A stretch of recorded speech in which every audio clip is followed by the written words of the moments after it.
food is an inspiration from the past, right? Growing up, it was just like very honest. And it was like, what do we got? We don't got a lot. We got good food though. So it was always that. Food that I grew up eating that I wanted to put in the plate, it wasn't filled the hole in my heart that was missing.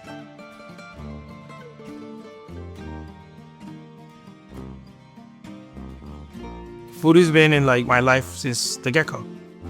My mom told me the story the other day that it's like back then, like she was like, yeah, I used to make this like tortas, and your dad will take him to work and sell them, and that's how we pay for you to be born in Arizona. She was making food to sell so I could come to the world. An eye-opener at a very young age, to be quite honest, like around 7, 8, that is my grandma. She was a magician. She was like, she could turn a tomato into 30 things. She's like so magical, and like the things she gives us is like using what we surround us and seeing what like the regionality, the whole Sonoran Desert is given to us. For example, like Chiltepin pepper is the red gold of Sonora. That's what it is, right?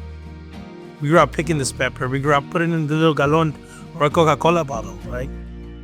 It's such a bold flavor, but yet like so vulnerable. It is like very punchy. The way that I use it is very specific. This beautiful scallop. We have the green Chiltepin and we have the red Chiltepin. The green Chiltepin is like we cut it when it just started getting green. The flower just produced a pepper. We ferment it for about 2-3 years. Right? It's like a little bit more like a briny, like kind of like a caper-ish. The red Chiltepin is going to be sprinkled on the top with a little Maldon salt. Olive oil. A lot of citrus. And have a little bit of garlic in there. Making the sauce, I want a very briny, spicy, and like I want the guests to, when they try that,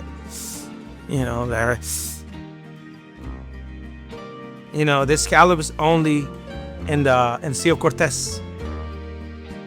You want to have Chiltepin is going to be sprinkled on the top. And the skin of the pepper is like actually has a different crisp. And my mouth is watering. It's kind of crazy. It's like a very tomatoey forward dish. It's a very like well-composed dish, I think. It has the fats, it has the meaty of the scallop, the French of the tomato, but at the end I want the Chiltepin to take over the whole dish. That's my whole thing. That pepper itself is like so spicy, but at the same time it holds so much power within, because like it's like such a culture thing, right? Where we come from is so strong. Going back to like the roots, it's like we were kids. We are kids, and we playing on this playground, and the playground have to be in the Sonoran Desert, so it's pretty sick.